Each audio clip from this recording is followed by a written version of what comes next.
Happy Monday, everyone. It's Versus. And I don't know about you, but I am nursing an Oscar hangover. Today on the show, Captain America, Brave New World. It's looking more and more like it's a flop. Plus, Oscars fallout. Will Conan be back? What were the ratings? What about this upset with Demi Moore? A lot of people are saying it's an upset. Let's get everyone here to talk about it. Yeah, I'm struggling today. You have to help me out. But let's go. Let's start the show.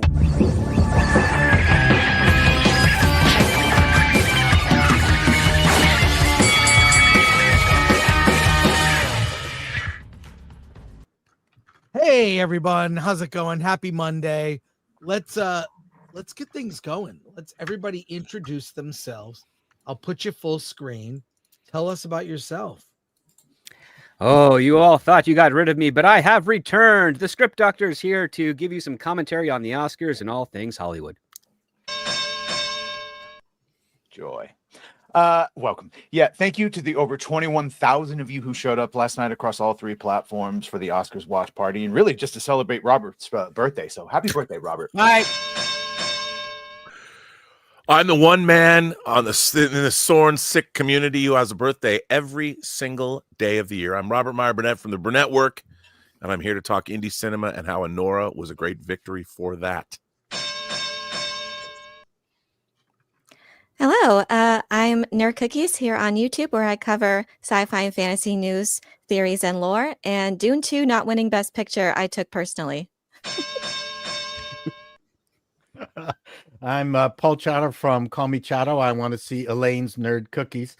But I watched all of the Oscars. And I'm here to talk about it. And then Alan Ng, Film Threat, and Sean Baker. He is up there now with Walt Disney, apparently. So let's get it going. Let's go. All right. Before we get to Oscar news, Alan, if you would bring up the box office. Yeah. We've talked about Captain America, Brave New World the last couple weeks, and it is it's diminishing returns. I'm gonna throw myself on the bottom. Rob, I'll switch with you. There you go. 14 million, still number one at the box office. Last Breath debuted with 7.8 million. The Monkey going strong for a horror film, 6.4 million. Paddington in Peru, a very fun movie, 4.5 million. Dogman, 4.2 million. Total gross, 84 million. Mufasa, I cannot believe it's still hanging in there. 1.8 million. Neza 2, 1.7 million. Apparently, it's 2 billion worldwide. Hard Eyes with 1.3 million. Unbreakable Boy, 1.2 million. And One of Them Days made just under 1,925,000. But the big news is Captain America, Brave New World, 14.9 million, a 47% drop. Total gross, 163. Will it break 200 domestic? Thoughts, everyone? How much longer before it goes to streaming? Like, Yeah, if it has another month, I still don't think it's going to break 400 million total. So yeah, word's out. No one cares. All I can say is that this is a very exciting list and reminds me of those great Hollywood, the Hollywood era when we had at the top of the list Spielberg versus Friedkin versus Lumet versus Kubrick. I mean, this is just as good as that.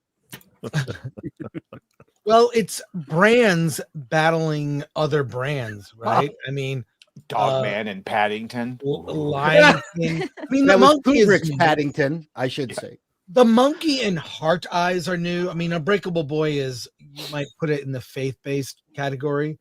One of Them Days, no expectations for that. A comedy that is doing well, almost 50 million. So there you go.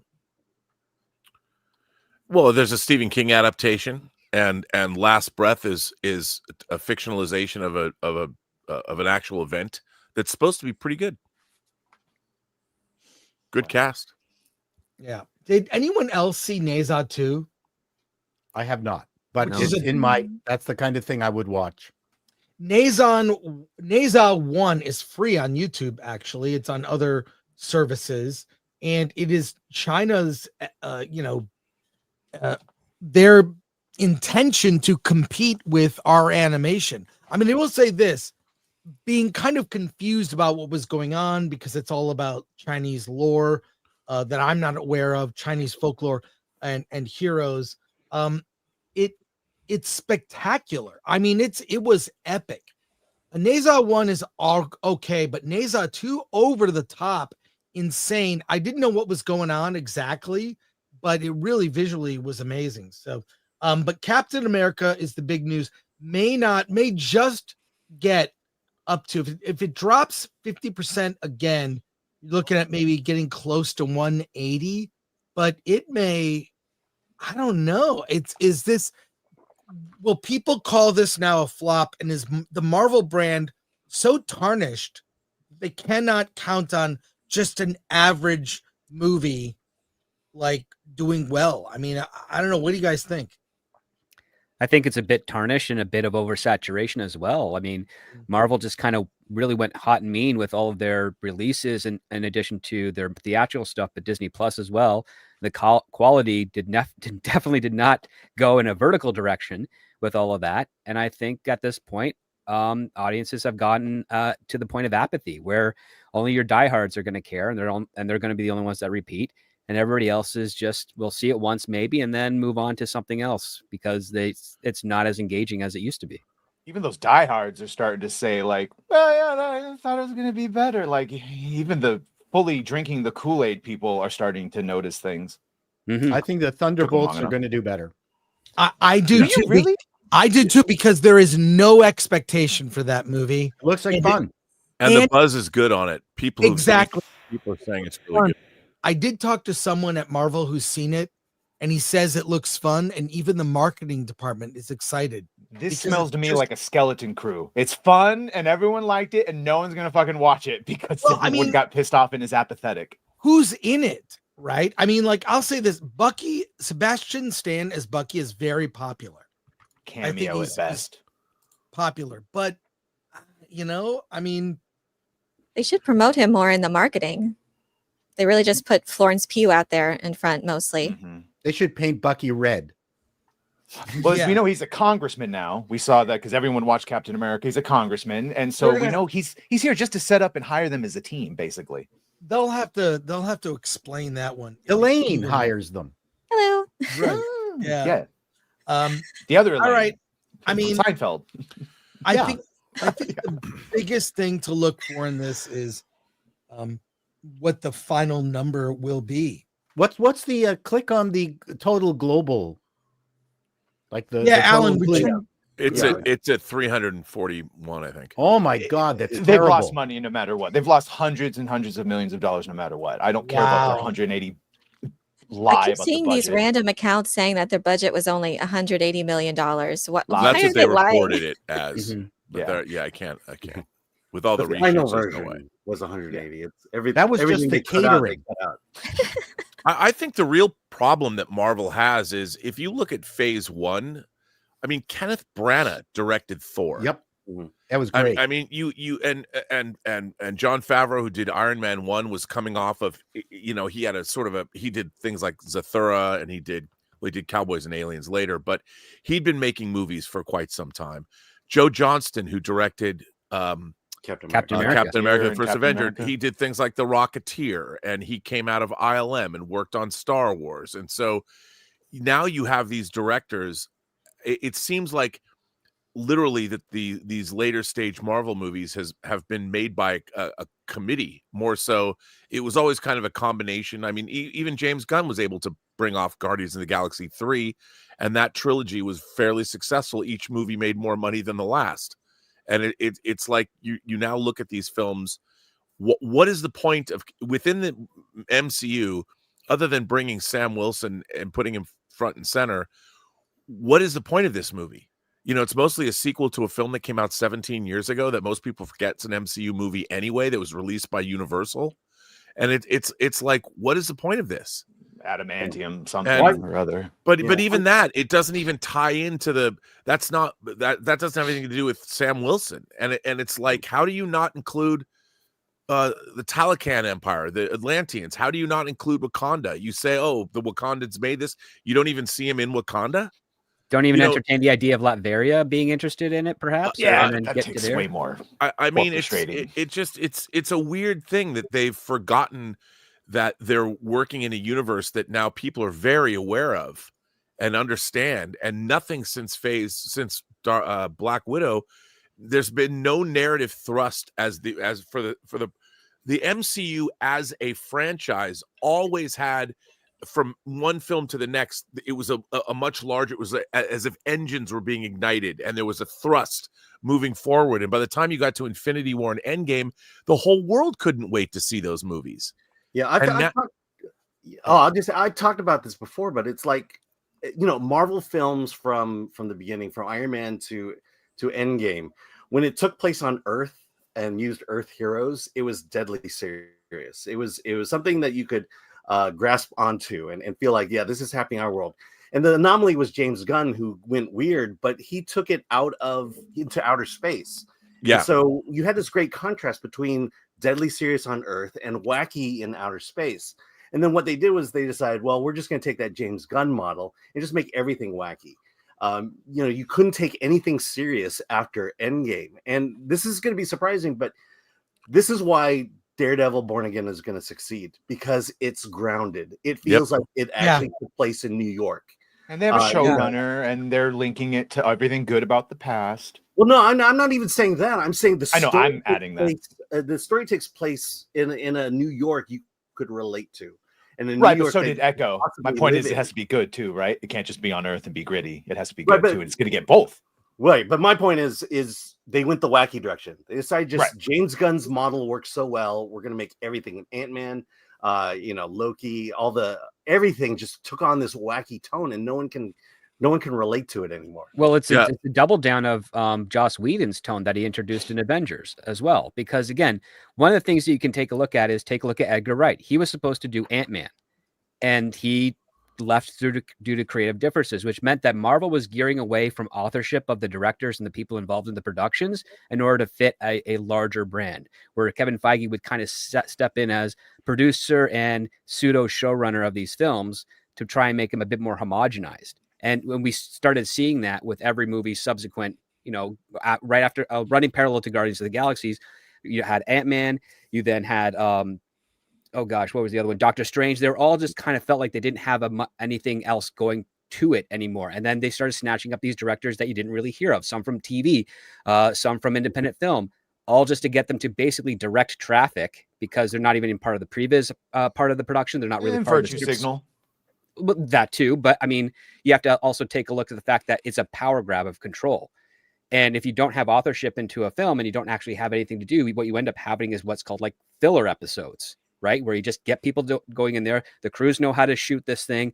The director comes in, says, action cut, do it faster, do it slower. And then they're off onto another project. And then the producer and everybody else is in the editing suite, cutting it together, and nobody gets, they pick the takes that they want, as opposed to the takes that maybe the director liked, but the director doesn't get any agency there. And so what you have at the end of the day is you have a bunch of declining movies which have no impact because there's no authorship to it and there's no real direction going on. And you have a Captain America Brave New World that is essentially a crutch, acting as a bridge to other stories that it doesn't even actually set up. Well, we shall see the final box office. I think it's already a colossal disappointment, and I don't see it getting better. There's no way to save it. I remember seeing each Marvel movie multiple times, and now when they come out, I see them once and I'm good. And the thing is, what you were saying earlier, Rob, it seemed every post-credit, mid-credit, whatever you want to say, all those scenes built on each other. They added to the last one something, whether it was a coming threat, something with Thanos, something comedic aside, they were building toward the same thing. every one of these, post-credit scenes, they're not building. They're very disparate, separate things where we don't know where the whole thing's going. And it seems Neither do they. That's the problem. They don't know where it's going either. That's true. So that's where we are. All right. I've got let's pivot now to the Oscars. I've got a lot of stories and I want to get your reaction to it. So let's get reaction to the Oscar results. If you watched our watch party last night, it was long. She said. If you don't know, the winners are, go to OSCARS.org. There was a big fail with the show where they tried to do a tribute to victims of the fire and had a horribly convoluted, every time it was on screen, it was OSCARS.org/fire/victims/relief/ I couldn't follow it. Note to Karen Bass, whoever runs Oscars.org, Oscars.org LA fires. That's it. One. There were 4. I still don't know what it is. I even Googled it and I could not find that page anywhere. So yeah, Karen Bass said it was Oscars.org/URL. Yeah, Alan, it was that bad, but it would flash on the screen. I'd be typing it, and it was like 4 slashes of different things. People are dumb. I include myself. Make it simple. Oscars.org, fire relief, LA fire, whatever. Simple. Think, anyways. Weird complaint, but I think LA needs to get a Chinese mayor, and then their IT problems would go away. Precisely. So, Yeah, what let's is your coach the hell overall out of reaction? That was racist. Sorry. I'll have a Southeast Asian also. Oh, I would accept thought that. you were being truthful and accurate. I think the big takeaway with this was, one, Conan was very good. Yeah. He played it safe, and you know what? We like Conan. So thank God, no Jimmy Kimmel. He is god awful, divisive, and terrible, and not funny, and a hypocrite. So, I don't think he played it safe. I think he played it Conan. Conan is an anti-entertainer. Yes. That's his shtick. And he was now old enough. He didn't look like he was trying to curry favor like the way he did when he was young. He was confident. Mm-hmm. It was the right time for him. I hope they get him for next year. So it was very funny. That was good. Very little politics. Yes. There was a mention here and there, but compared to previous years, very good. Second thing is the note, and we've talked about this for a while. It was the age of indie film. A $6 million movie won 5 Oscars and Best Picture, and Sean Baker ruled the day. Now, I'm not saying that Anora is the best picture. I still think Dune Part 2, whatnot. I think Anora is a really great indie movie. I wouldn't put it as a great Oscar movie, just to be fair. And it's 2 years in a row we've had a female lead win for a very sexual role. Now, I'm no prude. I like nudity. And if you're like Alan, he likes it too. We talk about it. Anyways, I'm just saying that I'm no prude, but what does this say? We have Emma Stone last year winning for Poor Things with explicit sex, full frontal nudity. We've got kind of the same thing here with Mikey Madison, and Demi Moore should have won. I think Demi was the better performance. She was better. But what does this say about what we expect about women in the roles that we reward them for? And there's a little controversy about Mikey Madison, her shout out to sex workers. And again, I'm no prude, but am I overreacting? Can someone put well, this what's your reaction? You didn't tell us what your reaction is. Our reaction is what does this say from the Academy that for a woman to win, she's got to get fully naked and have sex? It's like, but Demi got fully naked. Now, granted, she got that's what I'm saying. Destroyed a different type of way, but But Well, she was Hollywood- in a genre film, though. They don't like genre films. They don't Yeah, I bother mean, to watch them. Is that it? I think Nerd Cookies has nailed something there. I mean, it took a long time for fantasy or horror films to win at the Academy Awards. I mean, and I think here's what I would also say about The Substance. The Substance is it's not a nuanced film. I mean, it does something. I really enjoyed The Substance a lot. And Demi Moore has an incredible scene where she breaks down in front of that mirror. I mean, it's an amazing scene, but she's not given a whole lot more to play. Right. Whereas, I mean, human emotion, things that like Alan was saying, acting awards usually go to those people who are more down to earth in their performances. I mean, that's why somebody with a disability who plays it well gets an Oscar, or somebody who plays a historical figure like Ben Kingsley, or you look at F. Murray Abraham as Salieri and Amadeus won an Academy Award for that incredible nuanced performance. You kind of have to play a real person and show the gamut of emotions. I would say the difference with Anora, it's not about whether someone's going to get naked or not. It's about how entertaining the movie is. Exactly. And if you look at Anora, that would have been a movie that a big director would have made in the 1970s. I could have seen a movie, a big director making Anora in the 70s. We just don't have movies like that anymore that studios are making. Only the independent movies are making. And the thing about Sean Baker is he's always, sex workers were in his first film, Tangerine, and it's like he's giving us a wildly entertaining movie that was a throwback to a different era, the likes of which studios won't even touch anymore. They're not interested in making any slice of life movies. I mean, can you imagine a studio making Midnight Cowboy today? Yeah. They never would. Yeah. I'm over here thinking about Blockbuster. Remember VHS? These look great.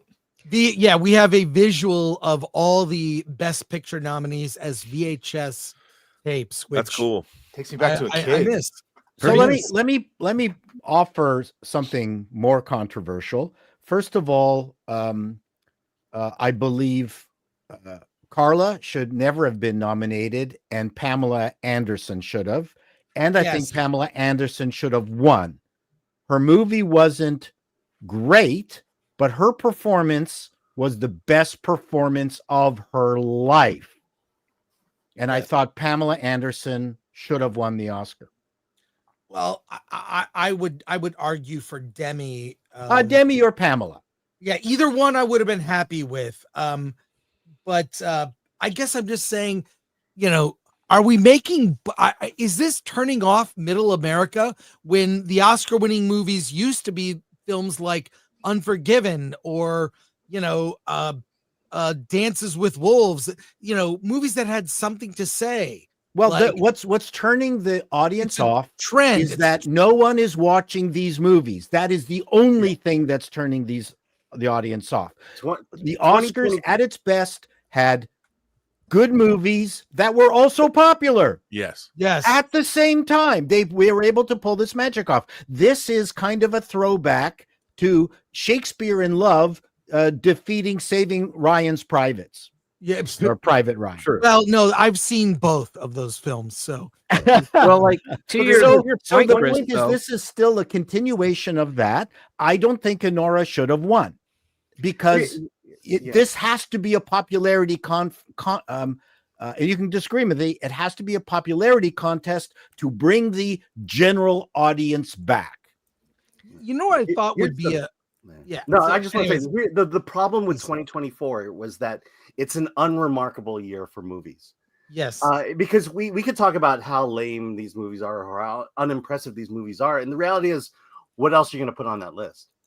There's really nothing that really stands out. Deadpool and Wolverine was the big winner last year.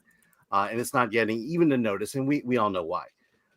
So, this year is a very off year because, like I've mentioned many times, not a single movie this year I would advocate for. And it's weird, but Better Man was probably the movie that I was really wanting people to see. But I don't know that I would put it on this list either. Yeah. Let's talk about the show itself. There's a lot of strange stories. Alan, you're about to share something, but let me share something here. A lot of people talked about Cynthia Erivo and Ariana Grande opened the show. And I want to show this full. It's a very short clip. It's 12 seconds of the two actresses before Wicked and after. Before Take a look vegan at this. diet and Ozempic, and Well, after vegan diet I'm and just Ozempic, saying, allegedly. just look at this video.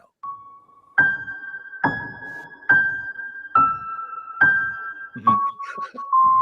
I mean, it starts eating body mass.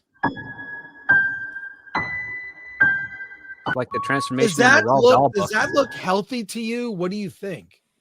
No, you remember Witches, Roald Dahl's Witches, where the women looked pretty and then all of a sudden they took off the makeup and now they're, scrawny and sinew. That's what we're seeing here. It's method acting. I don't know. I mean, Friends and family should say something if they have them. Yes. Alan, while you're bringing up that story, there's after the show, I stayed up and saw a whole bunch of things on social media, found some crazy stuff. Check this out. I think this is someone who made a short video of just watch it. I think it explains itself. Just watch it. And the nominees for Best Actress in a Motion Picture are Paloma Diamond, The Remedy. I can't fix this. That's what I'm talking about. You think I want the kids to go through this? I don't.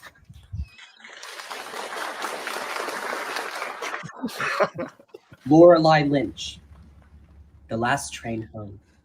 They came from the edge of water. They told me where they were hiding. It was a dark room.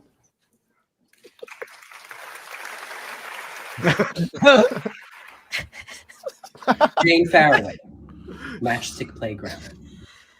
You thought I didn't know about this? Sweetie, I've known about it longer than you've been alive. Justina Sorgan, Awake, Alone, and Aware on the Streets of Topeka, Kansas.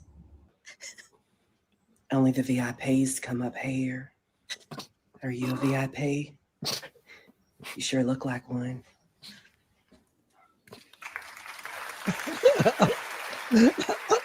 Taylor Witherfork, Hail.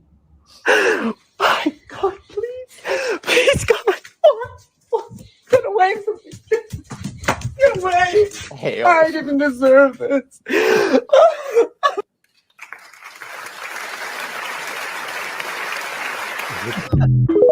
Anyways, all right. Does he own all those wigs? That's Yeah, pretty that's good. a lot of wigs. All right, Tax Alan, put up deductibles. that story for the nude lips story. I'm going off the reservation here with all this. Yeah. I do not get this nude lips. You had me at nude, but what is this story in Variety? Oh, you're asking me. Nude lips reigned at the Variety Fair's Oscar party. Vanity Fair. Yeah. You know what Yeah. nude lips are. They just don't have a lot of I makeup on them. don't. It's Here we a go, here we neutral lipstick. yeah, flesh colored lipstick. Yeah. Thank you, Robert and Paul. You guys seemed well versed on this. Yeah. Explain It's my color. Explain it to us. Well, I mean, it's obviously brighter lipsticks. Like there's a little brighter lipstick. Are it's a fashion choice. I wouldn't say that one even counts. That looks like some I know. Here red we go. lips right there. Yeah. The lips are red. I mean, it's A, just a lot of the women also had their lips outlined. I noticed that. A shot every time we say lips. Was there not that much to talk about? Well, we haven't got now to Timothy the, We Chalamet's haven't got to the real suit. not the real Nude stories yet. was in the title, Elaine. It gets clicks. I know. That's what got me.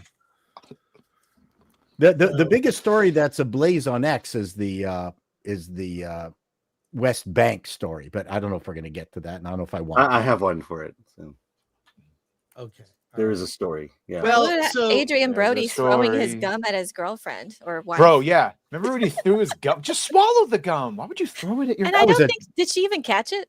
I I don't think he- know. You think she She picked it up? tried. She tried and failed, but That but was a he had terrible gum. What acceptance. was he supposed to do? He had gum in his mouth. I mean, Swallow Well- the gum. Swallow the gum. Pocket it. Here's Take the another gum out of your mouth before you go up there. Yeah. But look, and we're gonna get to the ratings, Alan, if you would bring up the ratings. But I think something that's concerning, even the gays are turning on the Oscars. oh no, not the gays. Check Well, I'll play part of this video, and you'll get the idea once you see part of this.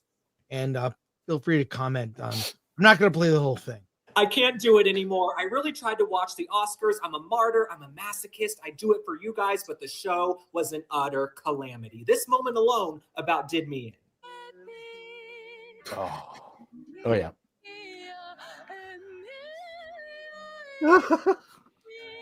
El Mel from With all due respect, what the hell was that? These people had just won an award for music, for singing, but they sound like a giraffe giving Take it birth back. to triplets. The bald man, bald people always know best. He knows it's a bunch of nonsense. Now, maybe I would enjoy the Oscars more if I'd actually seen one of the movies. I haven't seen any of the nominated movies, but honestly, I don't want to watch a transgender musical. Hello, very nice to meet you. I'd like to know about sex change operations. We need to talk over this.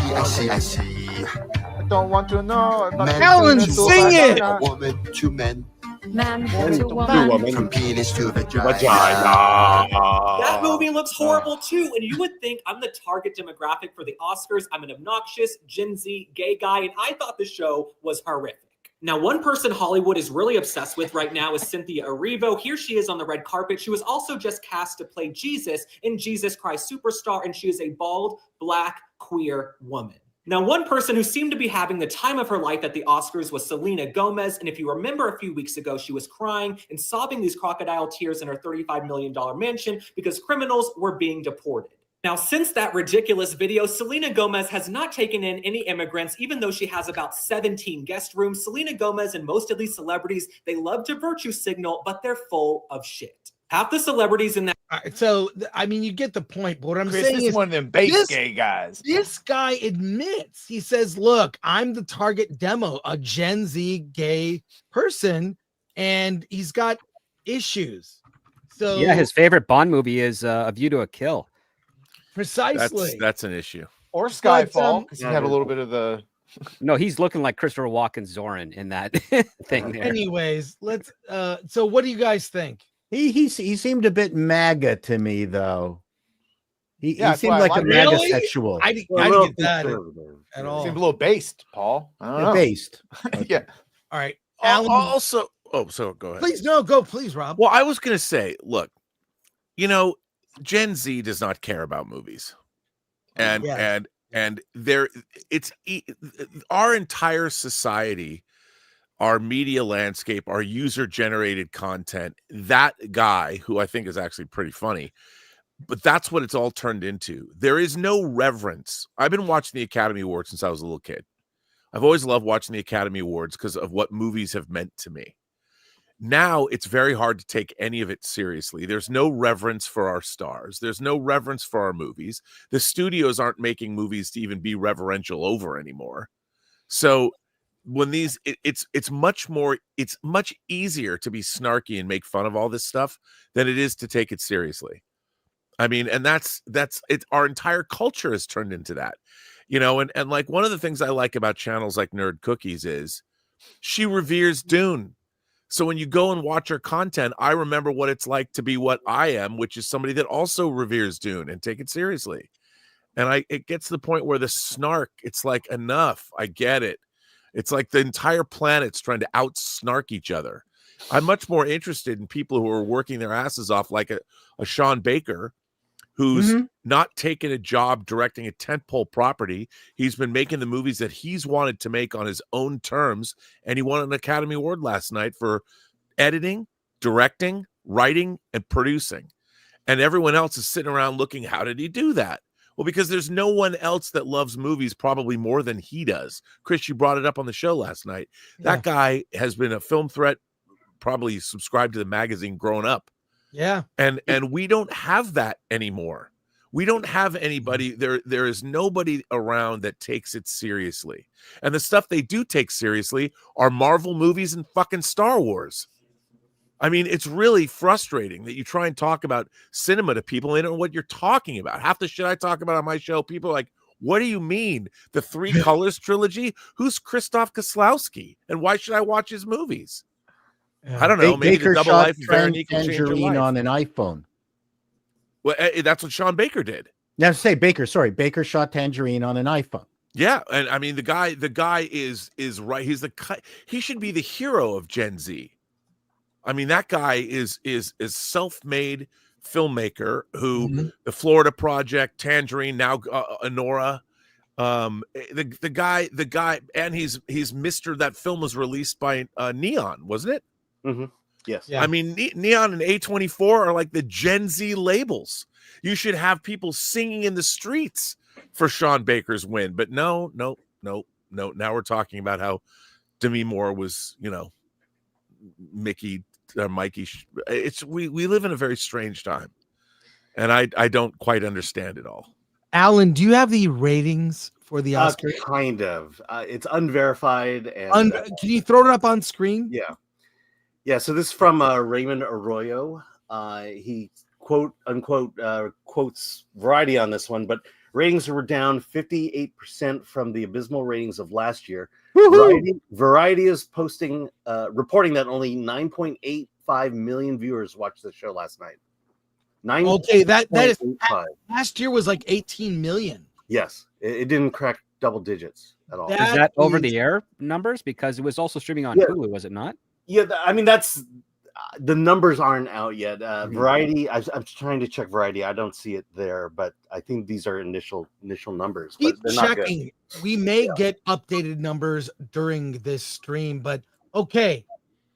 Use that as one metric. What do you think? They've lost half the audience. I think part of it is due to the fact that even the Gen Z queer guy who did a video says, I don't know any of these movies. Emilia Perez did not get a huge theatrical release. It was the most nominated film this year. I mean, the only films that were really known were Wicked and Dune Part 2, which to me, those are Oscar movies. Big productions, mainstream popular, and also critically acclaimed, right? But where are those movies? And look, we're missing one small little thing. The love affair is over between us and celebrities too. So. Well, that is a big element. But the other thing I think, like, I thought Anora was great. That is a movie that should win at the Spirit Awards. I don't see it as an Oscar movie. I just don't. And I don't know. I guess I'm not black-pilled on this. I just watched y'all's stream last night. That was fun and entertaining. But I've long been black-pilled on these film awards. Genuinely, or just getting the sense that everyone there voting genuinely cares about every facet of filmmaking. And I was already, the fact that Dune Part 2 didn't get more nominations, especially with Denis Villeneuve's another directing snub, when they accomplish something that we'll probably never see for I don't know, it's not a film that comes along all the time. It was a feat, a cinematic thrilling experience that doesn't just come along all the time. And the way they filmed certain sequences, like the eclipse, they captured a real eclipse in that opening sequence. And the things that they did with Getty Prime and the infrared filming, they did unique things in the filmmaking techniques that I feel like they just. And the fact that when the sound did win in VFX, they were played off stage very quickly. Meanwhile, Adrian Brody gets 6 minutes. They let the other one sing. Right. But I would say the thing about Dune 2, and I agree with everything you're saying. It's a sequel, and it's considered part 2 of they already honored Dune in their minds. And what did they do with the first time, Rob? What did it won? Didn't it win like 4? Award. It was it mostly won technical awards. It won 6 and 10 nominations, but no directing. No, but the thing is, and remember, it's a genre film, which already, it's an amazing accomplishment. But it's like Dune already, and nobody could take away. I mean, there was nothing that even touched the sound design of Dune 2. They had to give that award, and same with visual effects. But when you're talking about Dune, it maybe if Dune Messiah is incredible, that's when Villeneuve could finally win the way Peter Jackson won for Return of the King. I mean, it's just kind of the way there's such a prejudicial thing. Dune never had a shot to win those awards because people are seeing it as the second part of as wrong as I think there's a history of genre filmmaking and with sequels that play into that because Annie Hall beat Star Wars. But for supposed cinephiles, you'd think that they would, and there's also like recency bias issue too, that because it came out in March, because it didn't come out like right before award season, I don't think that should be a thing either. I think every film should be considered legitimately for its merits and its cinematic achievements, no matter when it comes out, and no matter what genre it's in. I think all genres or mediums should be considered for their own merits. I don't thought know. that my whole life. So I have to dip out. Sorry, everybody. Okay. All good, Rob. We Robert. appreciate Happy you. birthday. Happy birthday, Rob. Hope to see you next week. I'll watch Love your, you, buddy. I'll be next I'll week. be watching your late night streams. Take care. Love you, Rob. Thank Thanks. you. You won't be missed. Hey, by the way, the number I gave was wrong. The numbers haven't come out, so I have no idea. So Just everything make 'em up. we just did was wrong. The number I gave, Sound like my but- parents. but yeah. So we'll see. It's nothing's come out yet. That's all. That wouldn't. Okay, well the number wouldn't surprise me. Let's go to Soups and we'll pivot to other Oscar related topics. Badger, if you would, just to a little break here. Sure. Ignatz Mouse Esquire has become a member. Shout out. And Von Max has become a member. Look at you. Graph Web for 2. In the name of all that is holy, hashtag cancel Disney Plus. Not before Daredevil. Pirate Disney Plus. C Black for 199. Thoughts on Doomsday leaks. So I have the screen to share them if you want. Please, Badger, if you would. And by the way, on these leaks, I hear only one photo is actually accurate. We're also hearing now updated because a little sneak peek from my stream. These are from Secret War, not Doomsday. Yeah, But and this these are is one. artist conceptions. These are artist conception. They do have, you can see in the bottom there Kamala Khan and Wiccan and Young Avengers. Cassie Lang.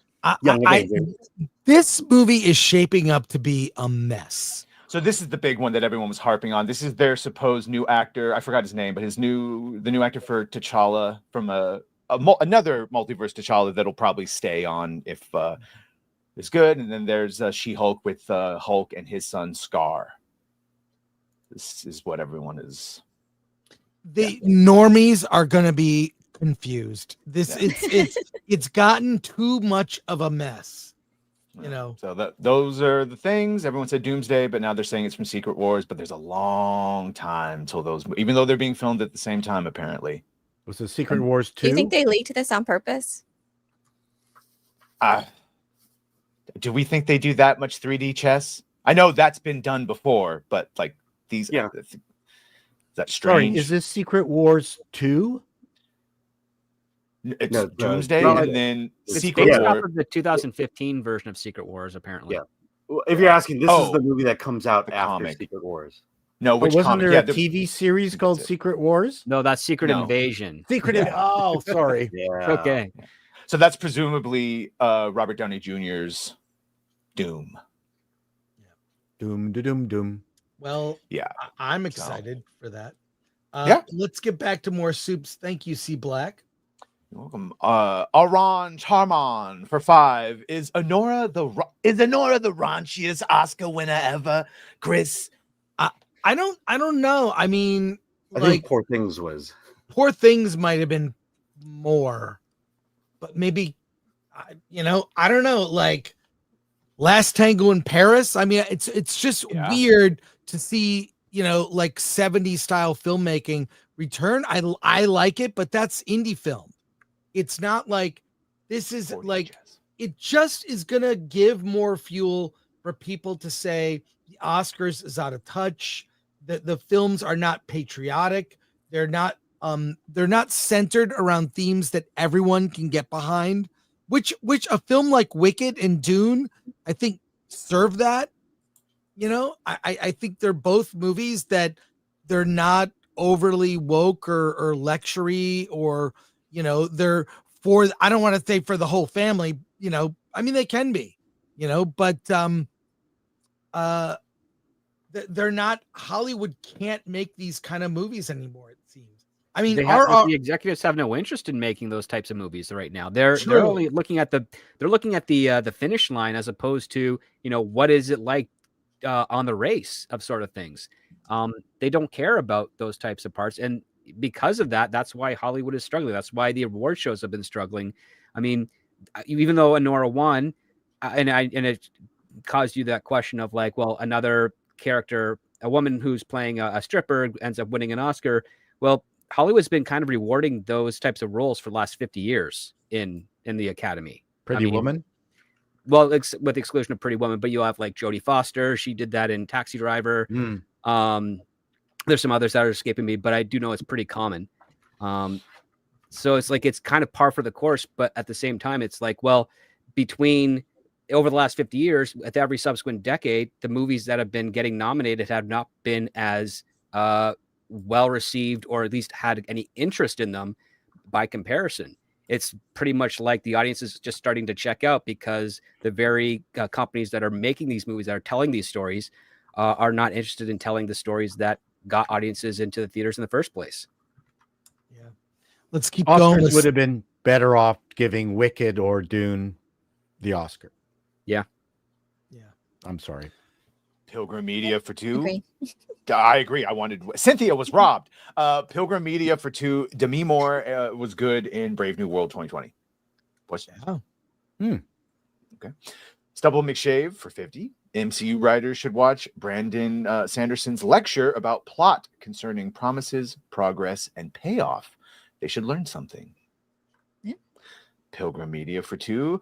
Demi Moore, Bodacious Tatas. Yes. Zodlander for 50. Demi has been hot a long time, but she can't sing. Just check out The Hunchback of Notre Dame. They had to get someone else to sing. She is still awesome, though. I agree with that. She's awesome. Force Geek for 10. I haven't seen Anora, so I can't speak to its quality as a film. I think the film is about prostitution.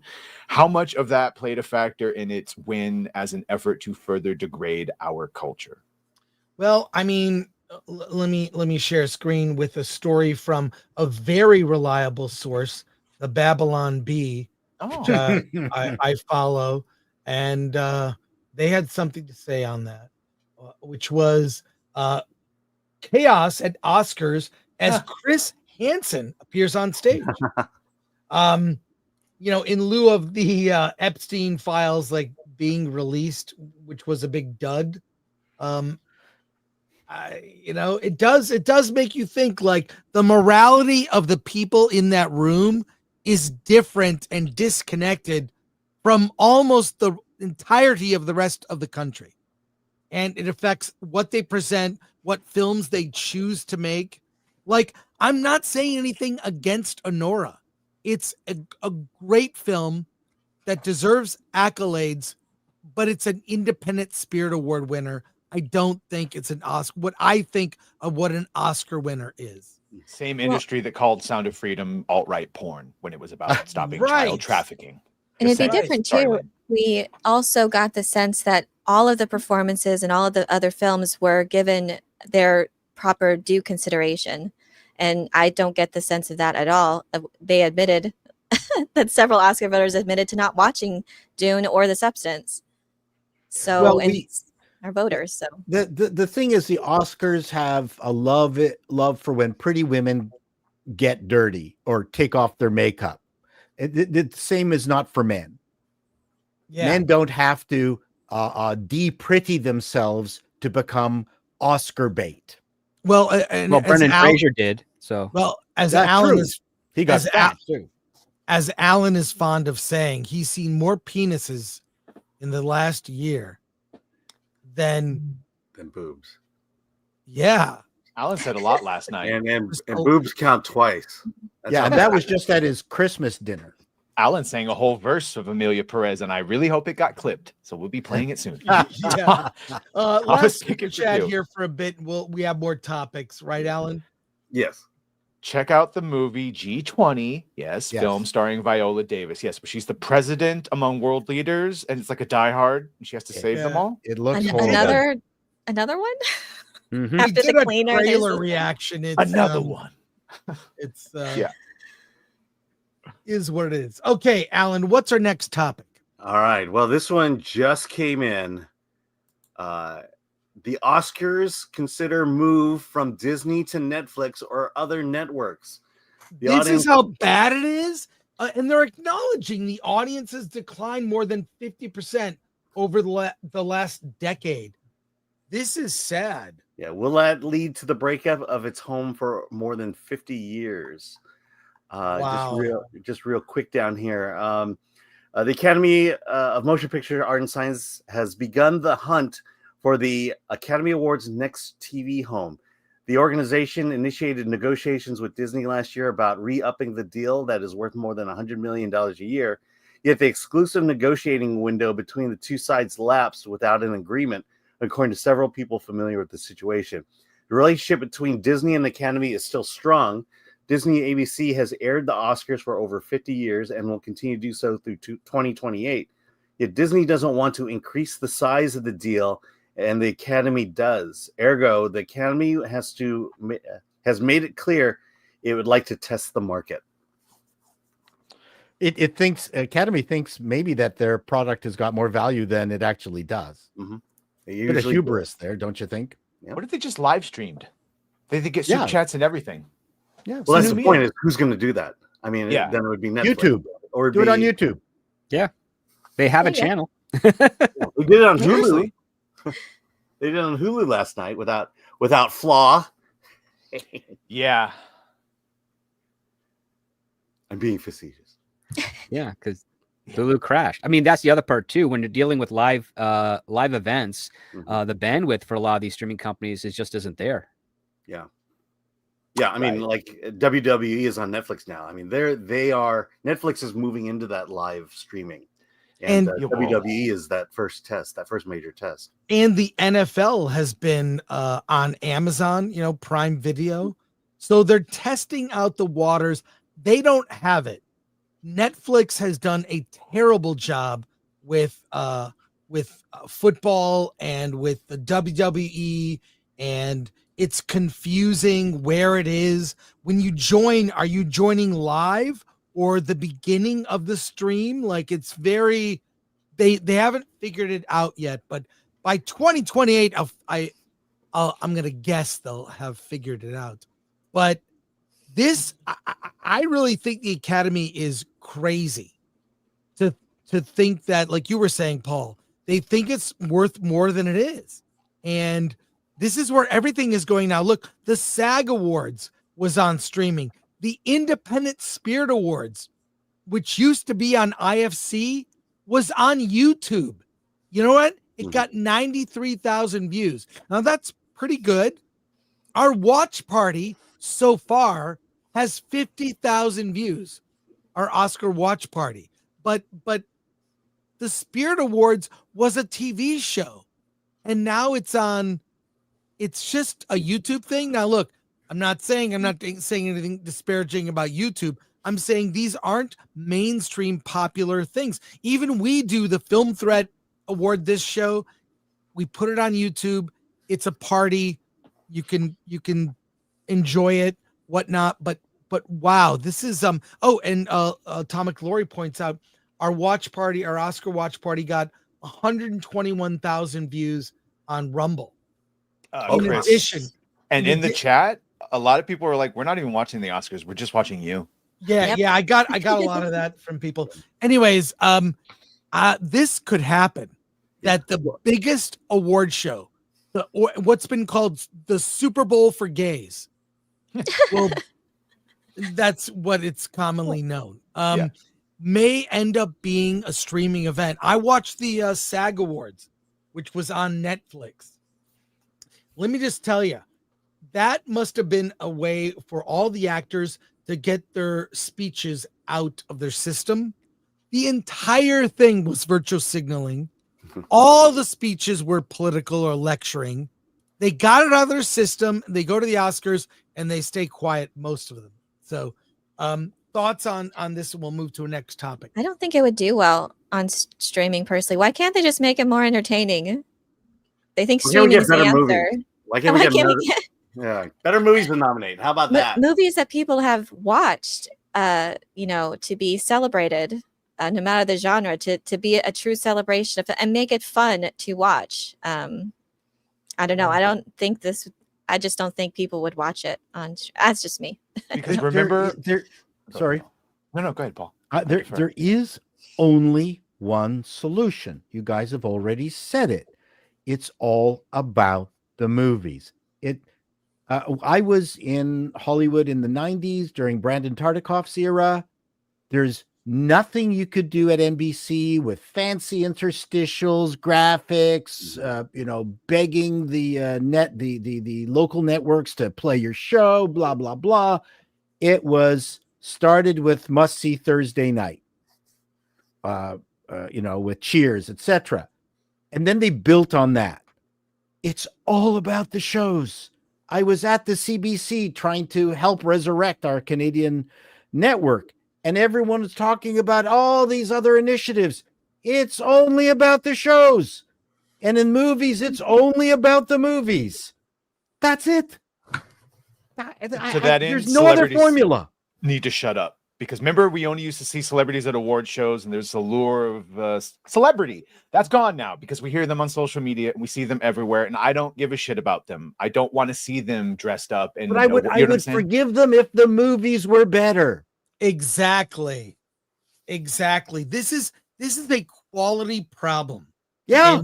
And if Rob were here, he'd repeat the thing he said, and I'll echo what he's saying. Is people making these movies don't know movies. They don't know cinema history. They know brands. They know, and it's come out, it's been reported and come out that actors are getting cast based on their number of Instagram followers. Yes. Oh, yeah, they've been doing that for explains Zendaya. Yes, it explains why Zendaya's in everything. Global appeal. It all makes sense now. It's very, very sad. And it's been mentioned that filmmakers now don't write stories. Stuff happens in some order, but you're not really surprised. Go back and watch The Big Clock. That's a great story. Watch Our Man in Havana. That's a great, funny story. You won't guess what's coming up. Ski School 3. Ski School 3. You will not guess. Police Academy. We have so many stories. I'm just gonna go. Anyways, yeah. I mean, somebody we'll start writing great stories for cinema, and the scenes will not be and then. It's like what Matt Stone and Trey Parker say. It's this happens therefore, because therefore, or it leads to something else. No surprise here. Disney wants Conan back. Good. And good for Conan. I agree. I like Conan. Yeah.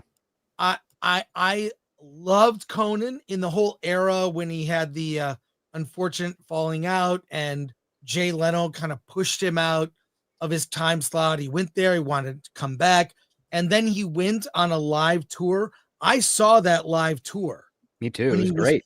It was so good. Did he come to Canada? Yeah, he came to Toronto. Oh, that's great. He did. That show was so fun. He always took risks.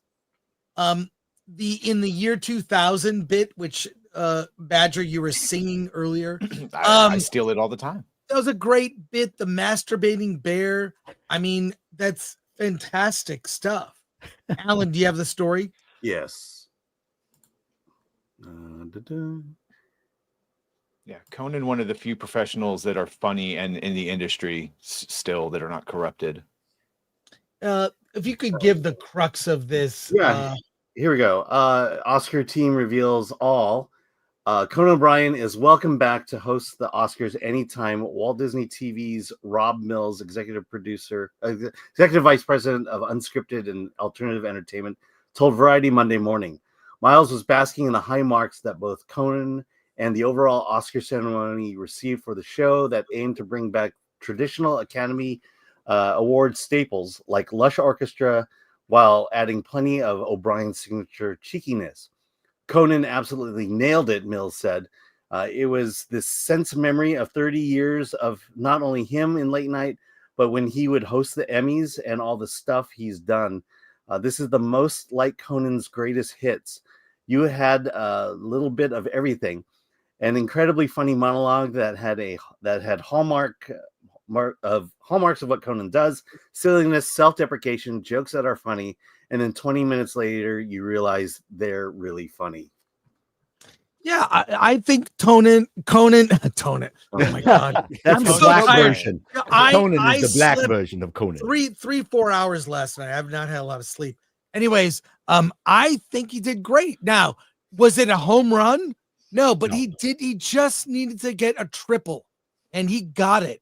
And really, he didn't. I mean, when the host is bad, I think probably the worst host has been Jimmy Kimmel. Jimmy Kimmel has been the worst. And this reminds me of when Billy Crystal was at his height. He was solid. He was funny. He worked in bits that were also about the movies. They were respectful, but funny. Like Billy Crystal was, how many times did Billy Crystal? Billy still looked good, by the way. I think 5? 6, Yeah. 5 or 6.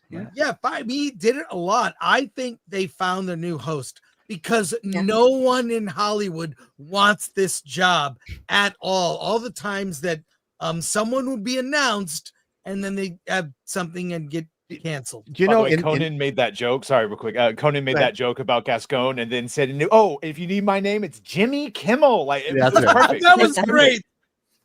That was great. Just I everything think was the most telling moment for me, because I've hosted stuff, was just before he handed it off to the silly song he did about not extending the show, which was very good, and was short, actually, surprisingly short.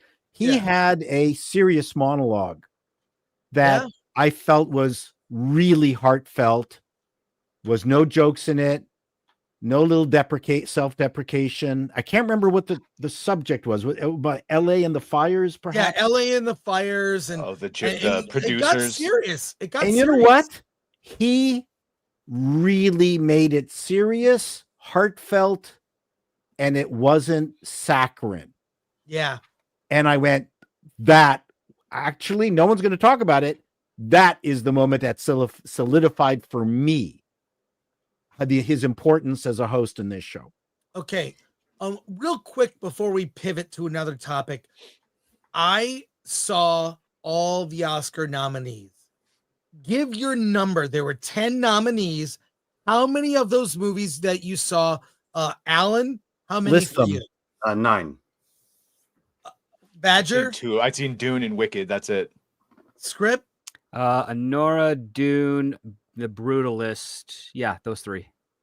3. You saw 5. You liar. I'm a liar. So how many did you see, Paul? I can't remember. Someone has to pull them up. Okay, I'll share screen with our VHS. Oh wait, I saw The Substance too. I completely forgot about that. Sorry, 4. Yeah. Substance. So here are all 10. Here are all 10. By the way, who did this? This is Great, fantastic. I found it on I don't know. I was on X. Dune, Brutalist, Anora, Wicked, Substance. A complete unknown. Oh, wait, correction. There was one I didn't see. I'm Still Here. Yeah, I didn't see that one. I tried to watch it a couple times. I could not get into it. So That's I saw a Brazilian 9. movie. Alan and I both saw it. But my point is, wait, Elaine, how many for you? It's embarrassing. I've only seen 1, but I do want to see A Complete Unknown and Wicked. I haven't seen A Complete Unknown. But here's my point. Everyone here works in this space and should be interested. And the fact that, so few, even people in the industry have lost interest and cannot be, swayed to see all these films. Yeah. And I would say easily a bunch of these should not be here. And The Substance is the only word of mouth thing that, like, I've had multiple people, including you, Chris, like, yeah, you should probably have seen that. But other than that, Well, some of these were limited release and came out very recently. I don't know, and Well, a lot of people just didn't know about them. Amelia Perez was Netflix, so there's no excuse. Yeah. You should have No all one's seen trying it. to see that, Alan. I'm not watching it.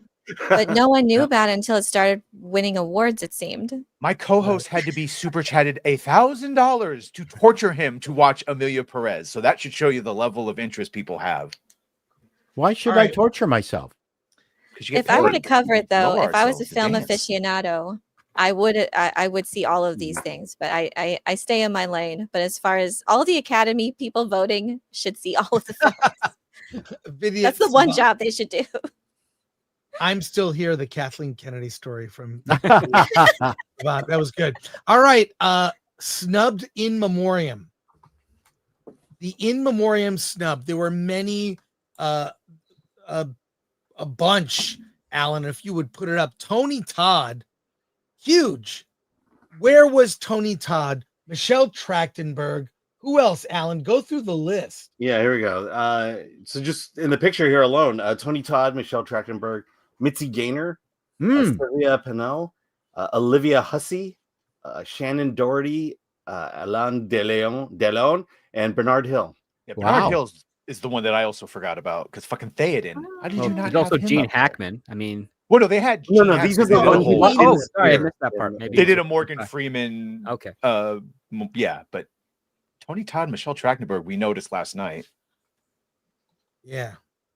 Gene Hackman, I had an issue with because he's newly dead. So, what are they going to then include him in the 2026 in memoriam and piss off all the people who will be dying this year? Now this Yeah, no, the cutoff is the ceremony, and it is. Gene Hackman is just that big of presence that they shoehorned him in. But they're going to put him again in 2026. No, they won't. No, they won't because they didn't put Carl Weathers in, and that was the same situation as last. But he's white. Yeah, Shannon Doherty died. Yeah, and this happens every year. Maybe it's not such a bad thing. But the thing that does bug me, the deep cuts they do where they're like this. There's a lot of people in that in memoriam. I'm like, okay, I don't know who that person is. I know the movies they worked on, but they bring in. I'm not, diminishing the achievements of the people that are on the in memoriam, but there are a lot of people that weren't recognizable that were in the in memoriam. Thoughts on that? Yeah. I would just do it on actors because who the fuck cares about the people behind the scenes? I hate to. Thank you. Thank you for saying that. Paul, I agree with you. I agree with you because look, these are people that are important to the people in the industry. They were known working people, production designer, wardrobe. Like, how deep do you go? Keep it to actors. That's what keep it people to know. actors. That's all we care about at the Oscars. I'm sorry. Like you said, Paul, it's a popularity. That also means to the in memoriam, Michelle Trachtenberg and Tony Todd have been in every nerd shit. Bernard Hill, but Shannon Hollywood also Doherty. isn't big a fan of the genre stuff too. That's the problem. I know, but they got to get over that shit if they want ratings. What is the qualification for being in the televised version? What bumps you off the list? And do they just do a QR code to get the full list? Like they did a QR code for the songs, which was kind of weird. But what happened to David Lynch? He was in it. He was in it.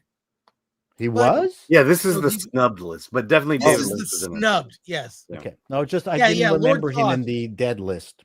Actors and directors we know, maybe producers, but yeah, I feel like they need to do that. And by the way, not including the songs was a good idea. It slows the show down.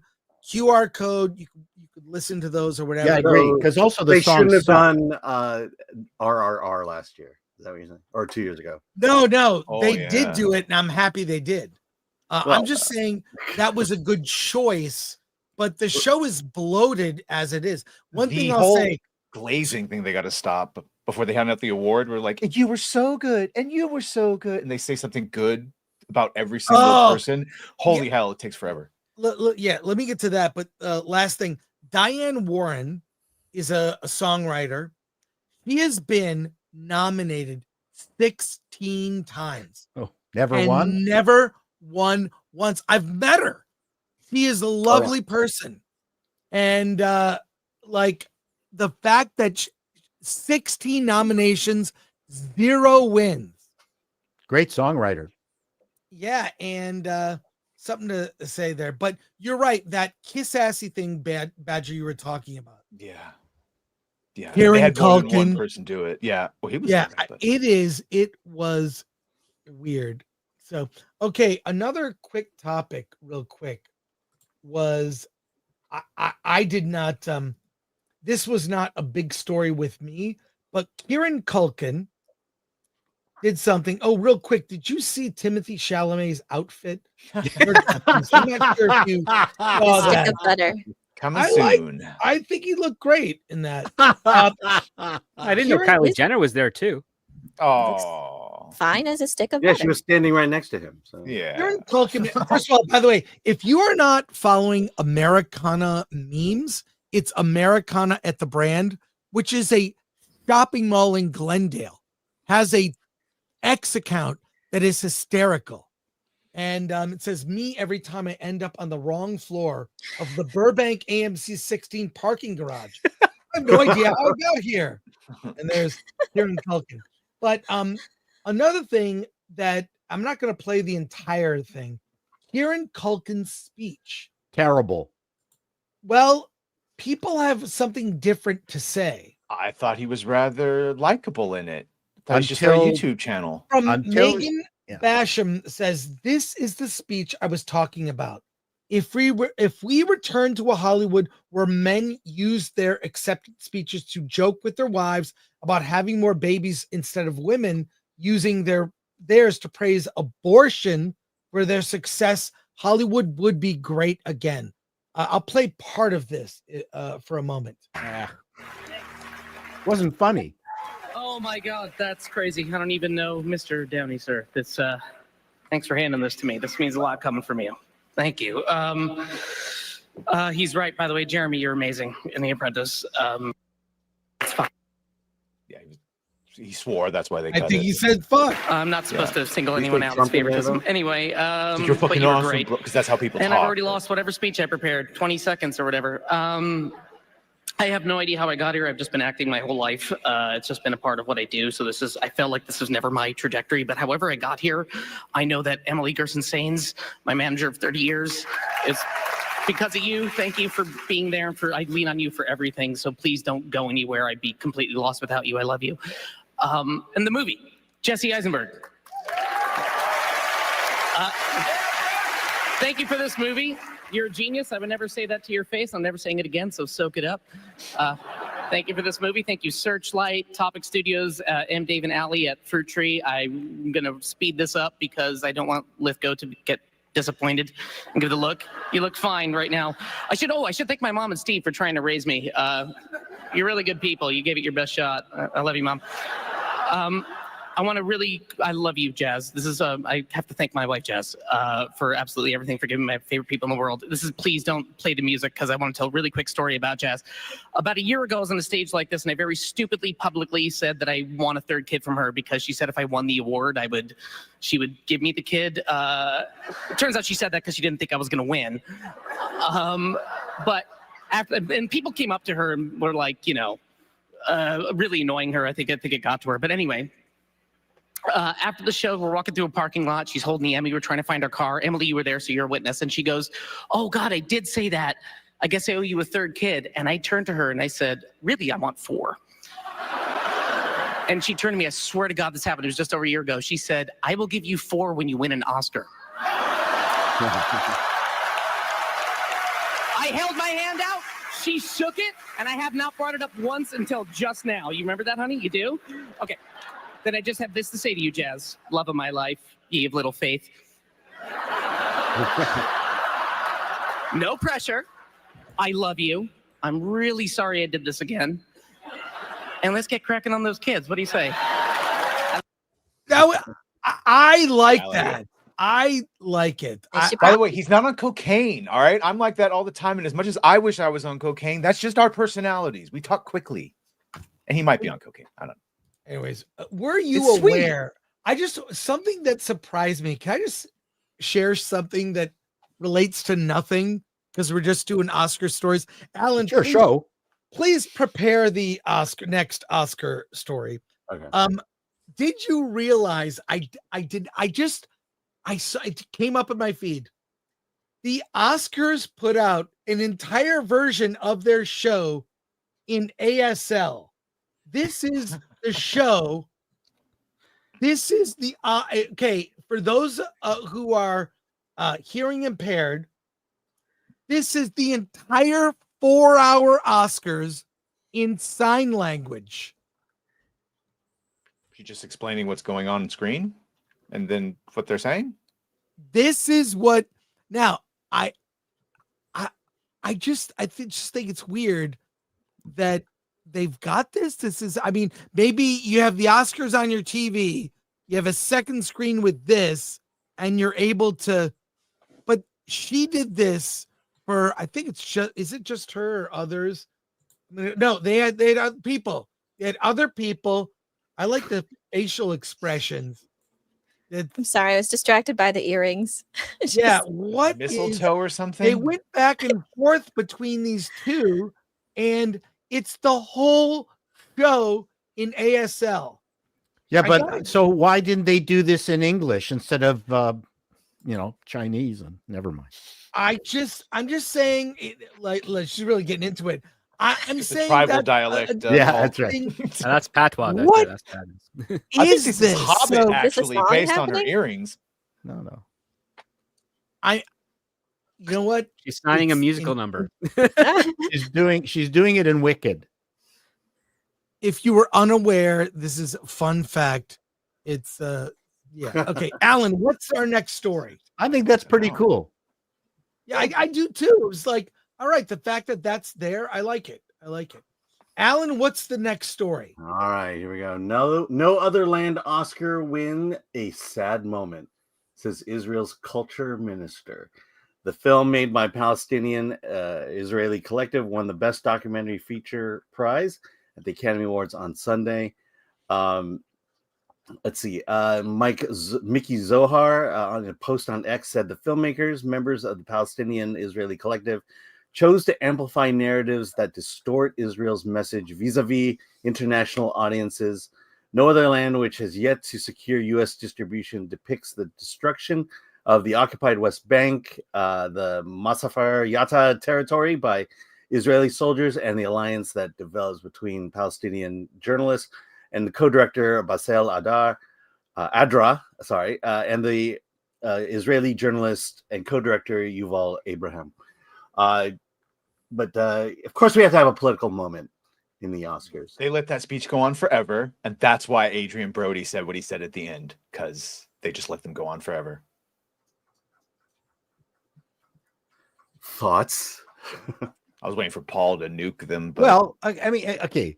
So in my little video, all I talked about was I rated the speeches, and because it was political, I gave it 0 out of 5. I didn't make any other comment. With regards to this, I don't know what you want me to say.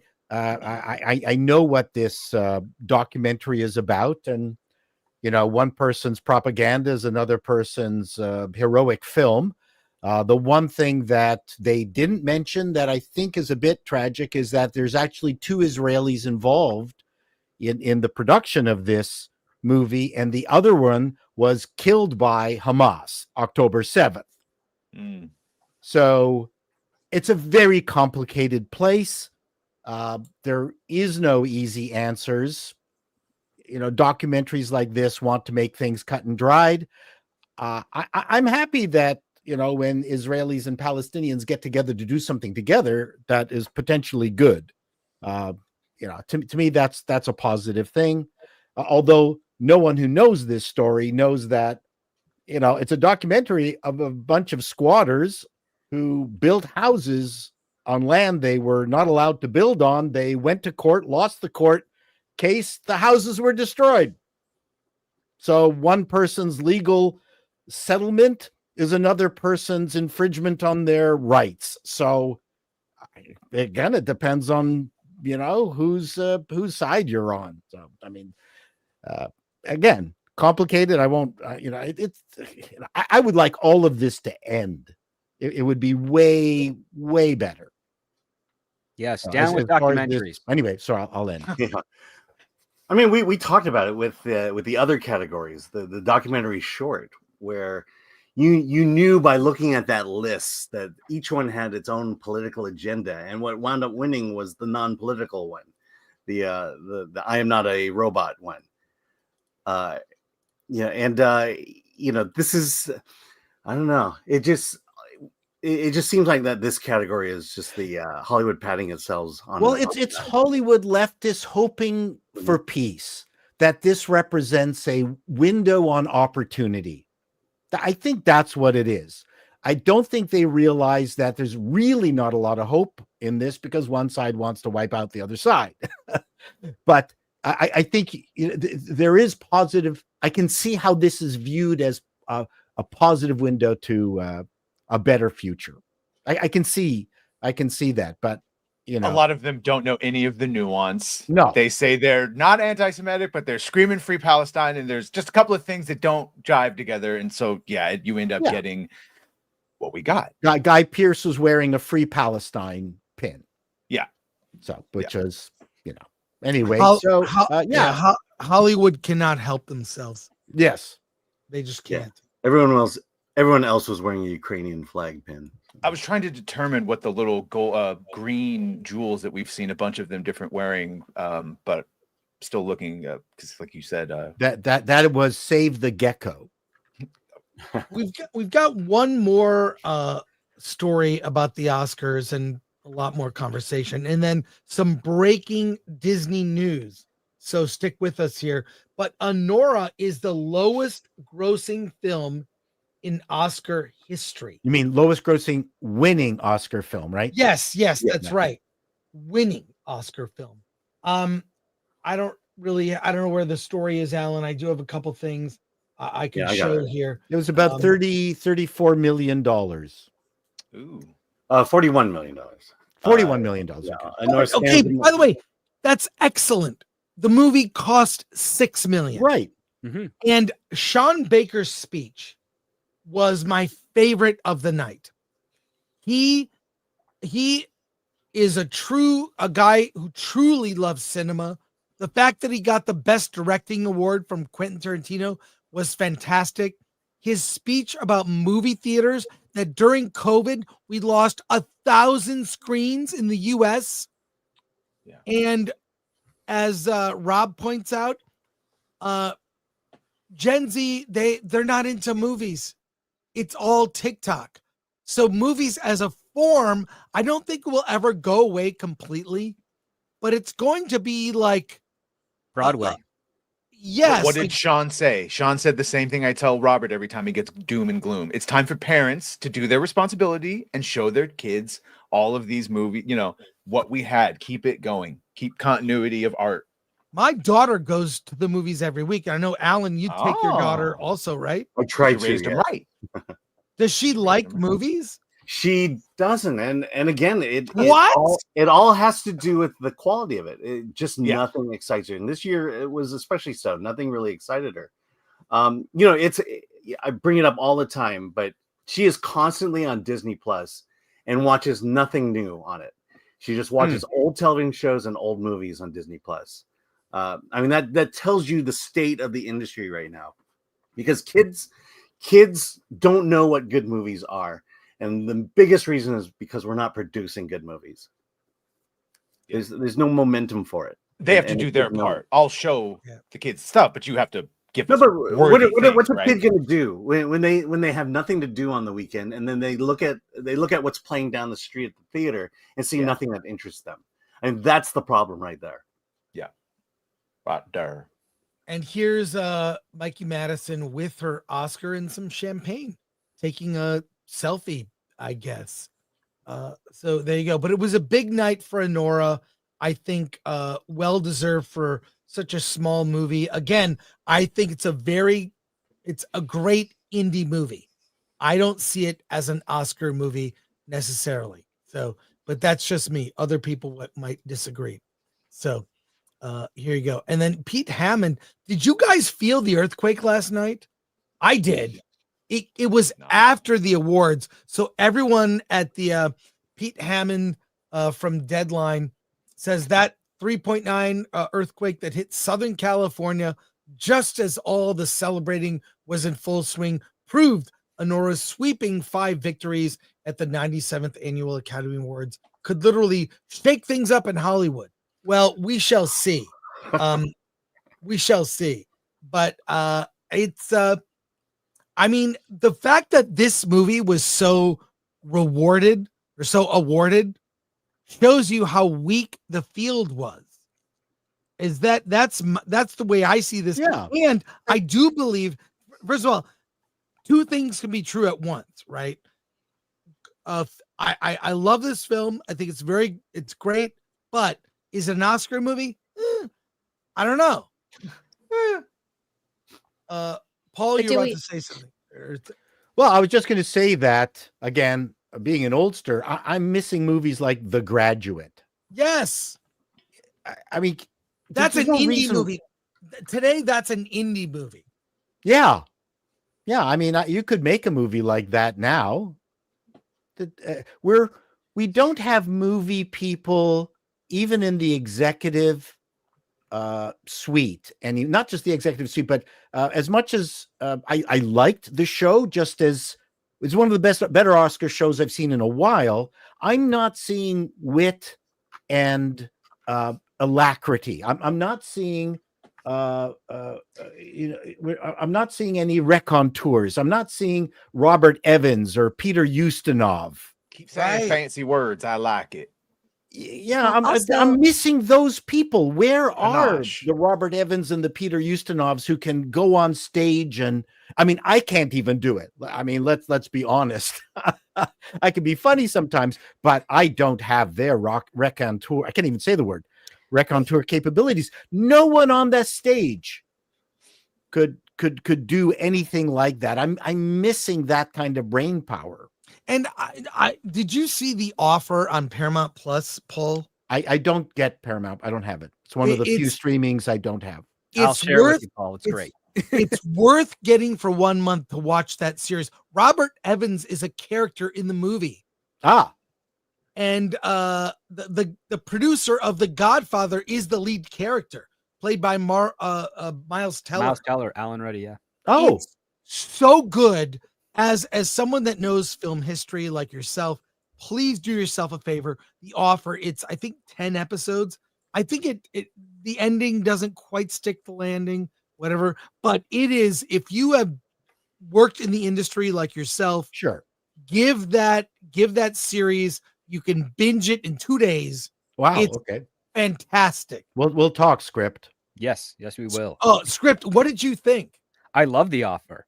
I mean, it just showed a guile with studio heads that you haven't seen since like the early 90s, because everything started changing from a symbiotic relationship of business and art to now just squeezing out the art because some business mogul got the idea of art. Anybody can do art. All you have to do is find a way to sell it well.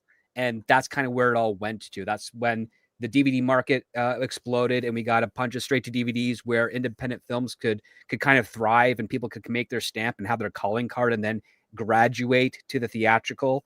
And then they killed that because they thought they could repeat the same thing with streaming. And then on top of that, you have a bunch of people from UCLA and other Ivy League universities in business and in marketing trying to merge tech with art, but those two are very antithetical to each other.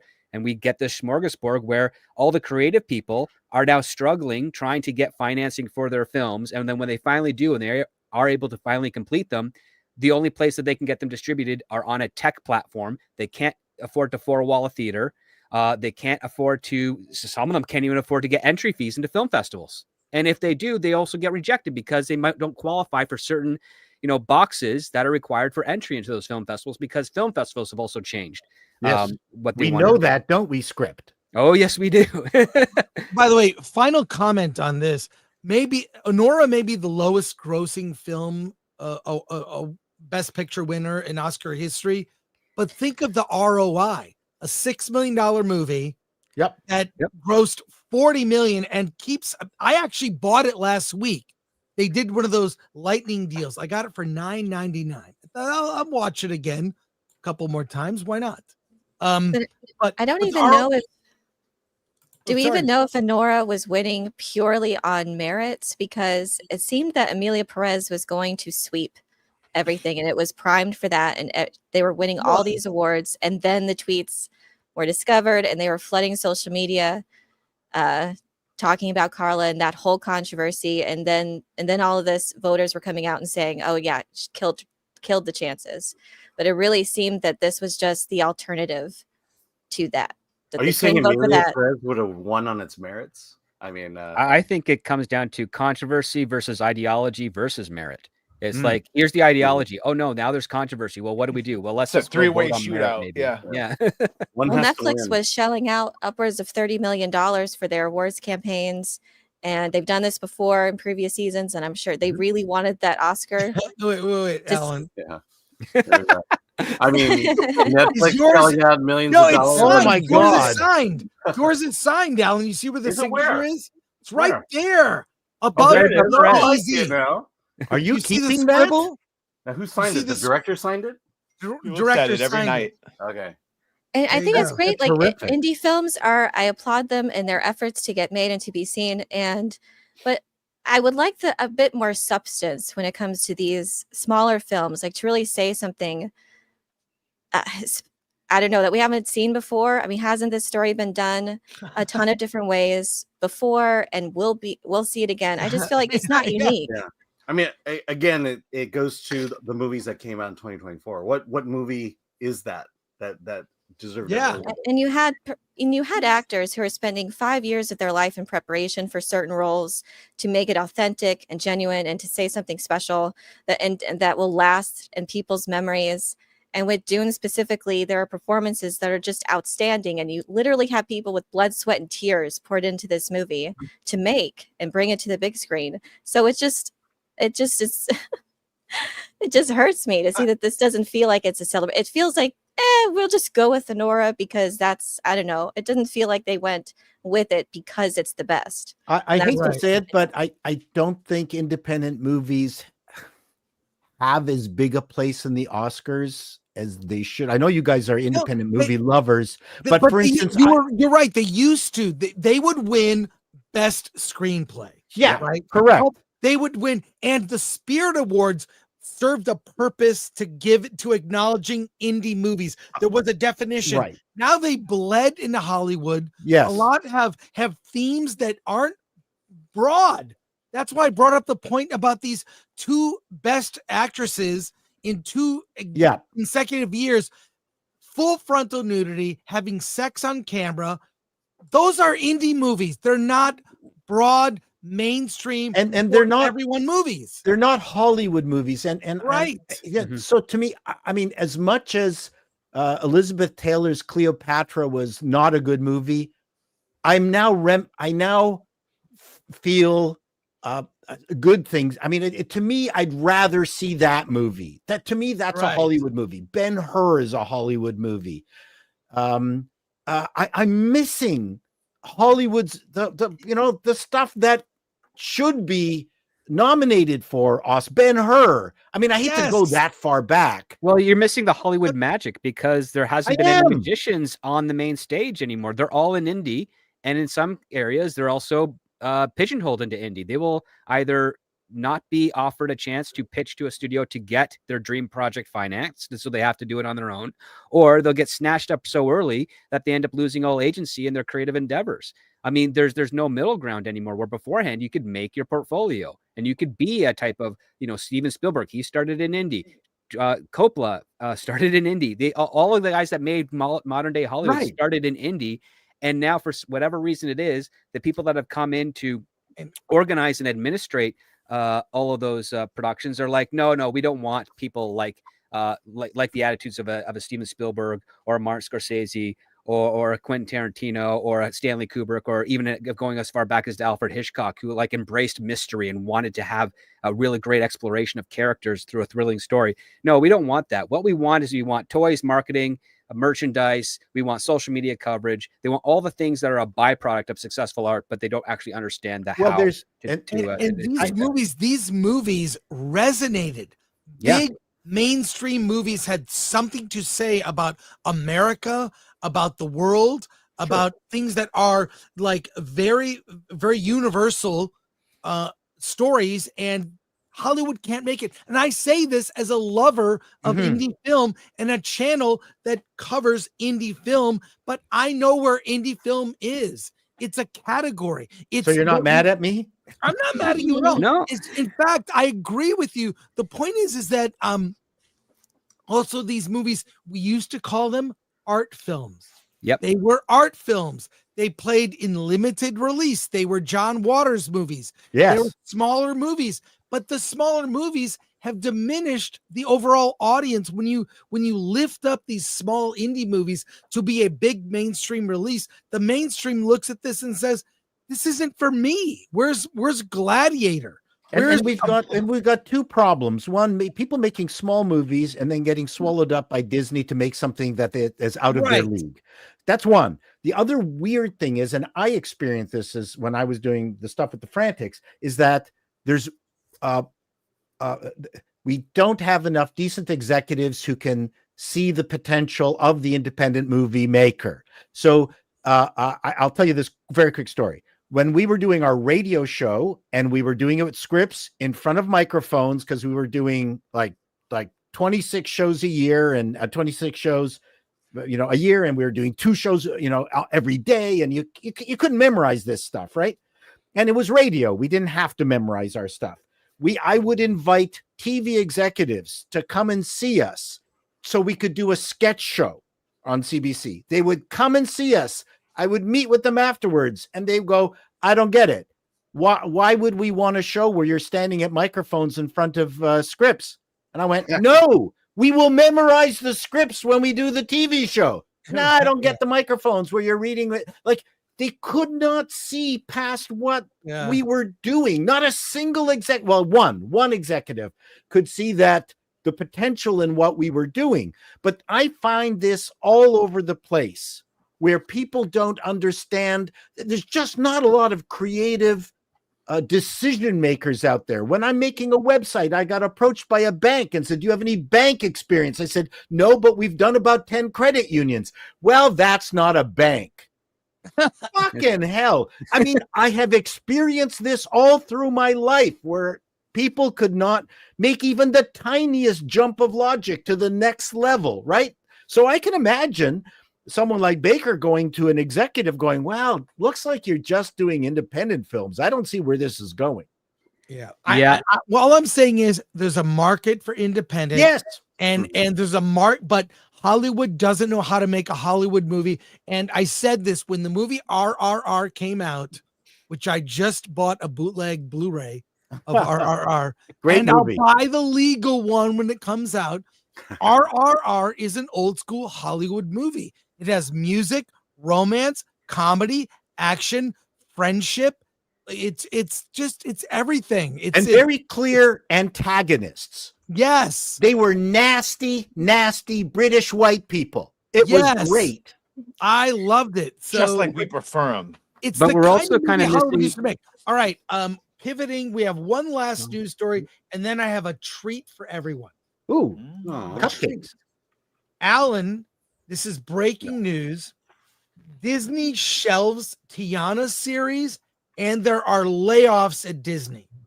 My understanding is, if you would put up the story, Alan. First of all, what is Tiana? Princess and the Frog. Yeah. Okay, yeah. But Alan, you were recently on the ride, Alan. Yeah, I rode Tiana's Bayou Adventure. Yeah. How was it? It was just like Splash Mountain, but without Splash Mountain. There you go. But there was to be a Tiana series. What is the status? If you would, maybe Badger can read it. Can you make that bigger, Alan? Sure. Yeah.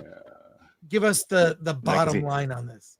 First announced in 2020, the Disney Plus show was envisioned as a musical featuring Anika Noni Rose reprising her role as Tiana, Disney's first Black princess from The Princess and the Frog.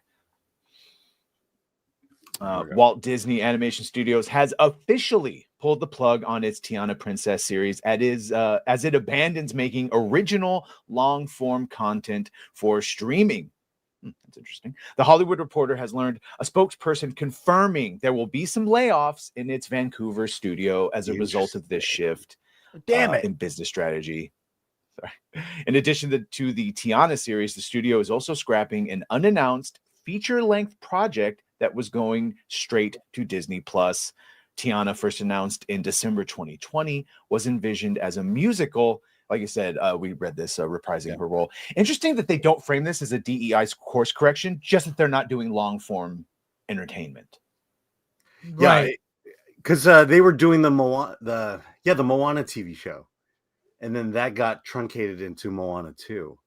And we reported this last year, almost a year ago, about the Vancouver studios from Disney, and how though Burbank, all the animators in Burbank knew it existed, they didn't realize how large it had become.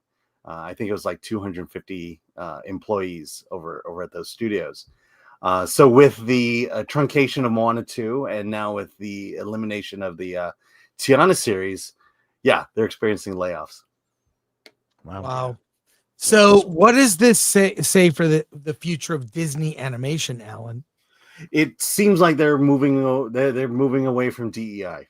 I think, from my understanding, and I'm talking off the top of my head here, so I don't know exact details, but the Tiana series, I believe, was somewhat based off of the ride where Tiana starts her own co-op, her own employee food co-op, employee owned.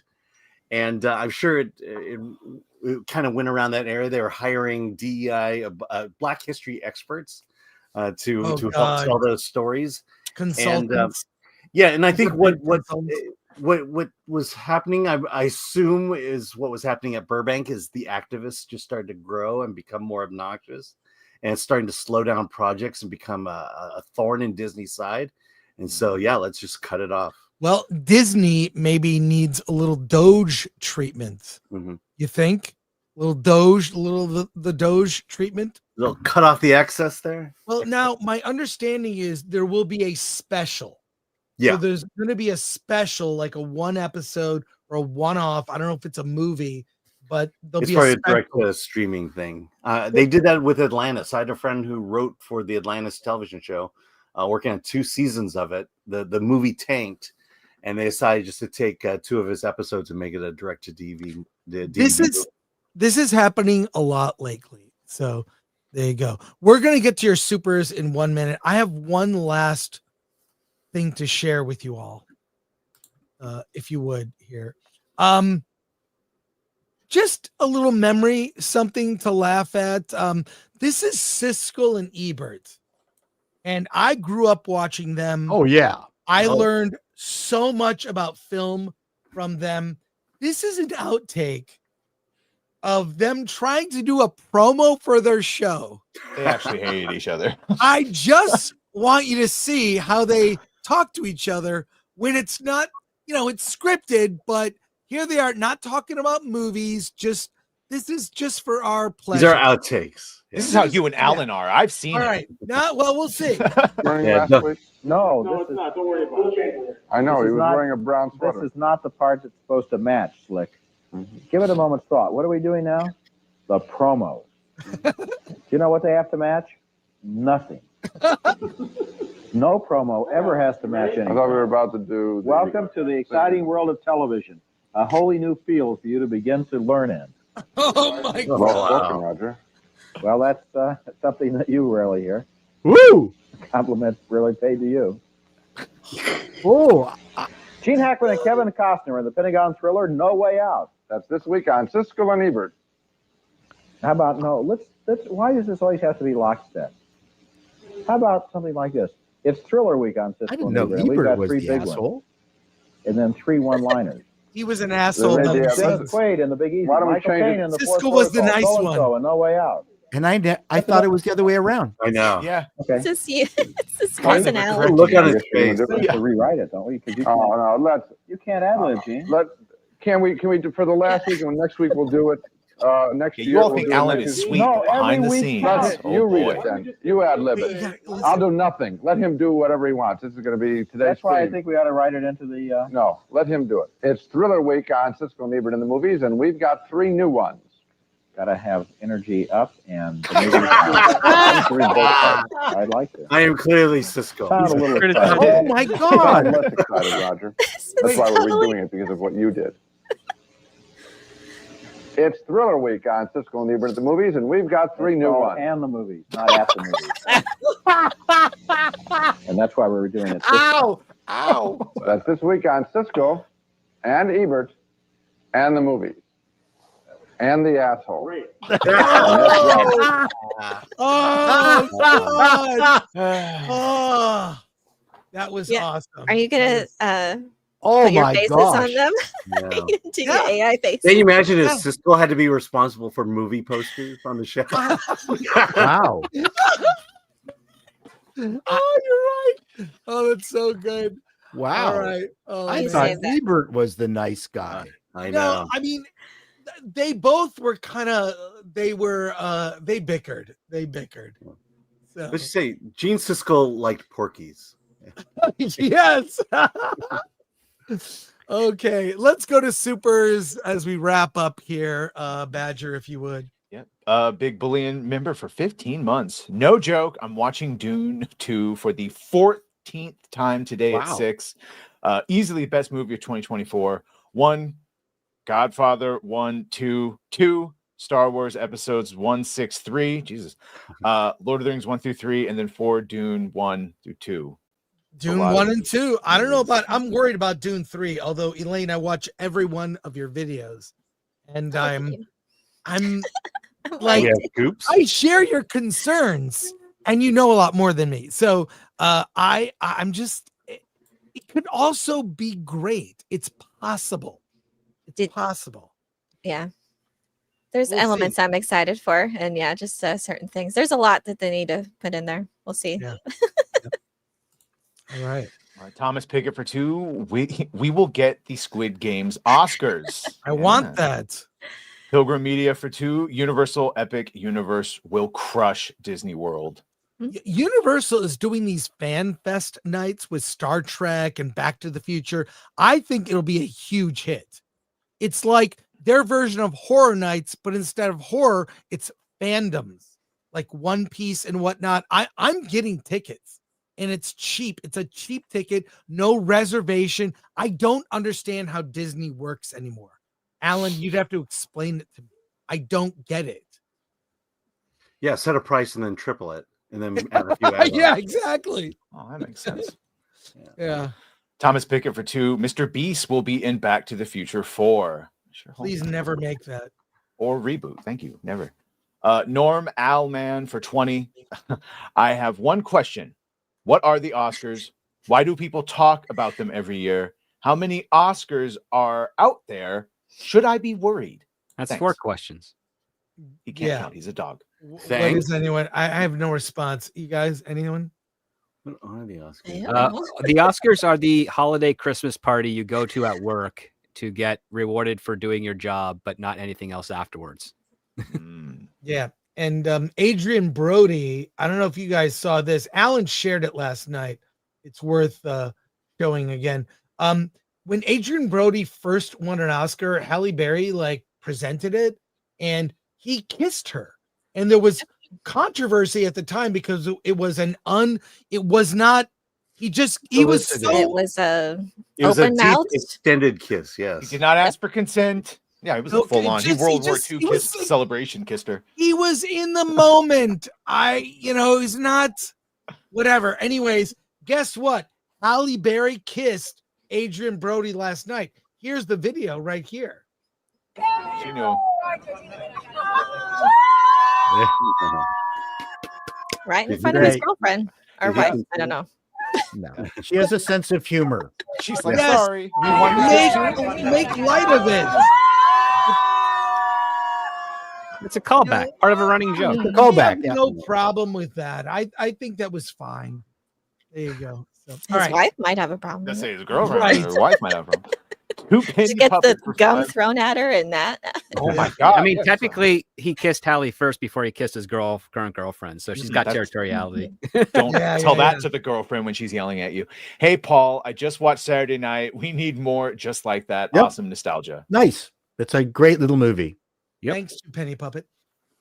Force Geek for 5. I wouldn't say Conan isn't corrupted. You don't think it was required to make that Russian jab to get the job. I want to hear a joke against leftist politicians. Yeah, I meant corrupted as in like he can't say anything other than Trump is bad. Like he might have his politics and favor one side, but he clearly was able to separate it most of the time. I just think when you're in SoCal, and Alan and I talk about this a lot, there is a default setting in public events, whether it's an award show, and I'm not talking about a televised one, just an awards event, that everyone thinks the same in lockstep. And that is not true. That's not true. I could be at a public event like an American Cinematheque screening, and at the Q&A, they'll make some offhand remark, but it's with the, confidence, the person saying it, that everyone thinks that way. And it really is irritating. Alan, any thoughts on that? Yeah, that's why I keep my politics hidden. So it is impossible for anyone who's watched the show to know what my politics might be. I still don't know. I do that Still by guessing. Yeah. I've worked with you going on 8 years. I still don't know. There is a Oh, he's Chris, gone. okay. See, there's a solution to Bye, it that Chris. people don't talk about. When we were writing professionally for other performers, we would give them 10 jokes and they would pick 3. We loved all 10 of them, so we didn't care which 3 they picked. But a lot of modern writers write one thing and then that's all you get as an option. Yeah. It's a subtle thing, but so yeah, you can write an entire presentation without politics. There's that one guy who Ramon and I now like. We saw him on SNL as stand-up. He's very laconic. He was playing George Washington going across the Nate Potomac. Bargatze. Yes. Funny guy. I'd never heard of him before, but what a pro. And his show is clean. It's not political. You can be funny without having to do either of those things. All right, 5 more soups left, and we'll wrap up here. Thomas Pickett for 2. They could have Gene Hackman's body on stage. Yeah. Public viewing. That's right. It was already Thomas- wrapped up. He was Mummified. pretty thin. Thomas Pickett for 5. Someone should have ended their speech with an in salute just for the guy. Yeah, the heart going out to everyone. Sure. The heart. That's right, the heart. And by the way, a quick reminder, go to shop.filmthreat.com. These are the last few days we are going to have for sale our award this, the Oscars Can Suck It collection of merch. We have new gold shirts. Look at that. Ooh. Gold. I love Look at gold. Gold version of this shirt and hoodies. Alan, what are you getting? Is this the last day? Is this? I think it goes until Wednesday, or is it midnight tonight? Lori, through Wednesday, but that's it. After that, these are shelved like Disney clamshell videos. Anyways, right here. I think you missed one of the bigger controversies of the Olympics. There was the Oscars. There were these 2 women who won the only girl in the orchestra, Molly O'Brien and Lisa Yes, Remington. I've seen that documentary. And one of the women, I don't know which one, she was wearing a very low décolletage dress, and her Did not boobs weren't notice. even. I was very upset that the boobs were not. Someone should have evenly offered to split. adjust that for her. Very no inconsiderate. One's talking about this. Yeah. Matthew Hammond for 5. Did another Oscar nominee production company leak the tweets to end Amelia Perez's chances? I don't know, but I'll bet someone leaked it. Well, But can you I really don't leak think- tweets? They're already out there in the public ether. You just have to find them, really. Right, but Right. but someone must That's have the had highlight them them. holstered Yeah. at some point, waiting for the right time to pull the trigger. Mhm. And Absolutely. All right. That wraps it up for us. I want to say thank you to my panel here. You guys are amazing. Plug your channel. Go ahead. Plug away. someone. Oh, okay, me first. So listen, watch Call Me Chato. I just have my Olympic, friggin' heck, Oscar coverage on today. So please, go to Call Me Chato, watch the video, enjoy yourself, comment. And if you don't like it, I'm Adrian Brody. Wait, I was going to do the playoff music. Sorry, Paul. You can find me here at Nerd Cookies on YouTube, where I cover sci-fi and fantasy news, theories, and lore. I cover the latest Kathleen Kennedy attempt to do damage control for her career, and a new video about this Oscar snub situation for Dune 2. So keep an eye out for that. And you can follow me on Twitter at Nerd Cookies. Thanks again, guys. Hey, you can follow me on at Script Doctor PhD on the Twitter X's, or you can find my Scripts on Saturday show at youtube.com/scriptdoctor, where this week we are reviewing the screenplay called The Teller, about basically a sleight of hand magician of sorts who is able to steal from their bank with cooperation from a corrupt FBI agent. So be on the lookout for that. Hey, Angry Badger, we got Badgercast coming up. We're going to be talking about Brad Winterbaum saying that they're basically not fully resetting after Secret Wars. And we're going to talk about Chris, who says he's got a friend who says that they're trying to sell Star Wars, but no one wants to buy. So we'll talk about the ramifications of that. And thank you, everyone. Alan and I will be back for Hollywood on the Rocks. We will be talking Daredevil, Born Again. We have seen all the episodes, so we will discuss it Wednesday, and then back on Friday with our normal Film Threat live cast reviewing Mickey 17. I can't wait. Do you know how many they're debuting on the 4th? 3. Oh no, are they doing all 3 at one time, or? Yeah, I think the first episode is amazing, but I have a lot of thoughts. I want to save it for Wednesday. Yeah, please save it. Edge me. Cool. All right. Take care, everyone. Alan? Let's get out of here. You have a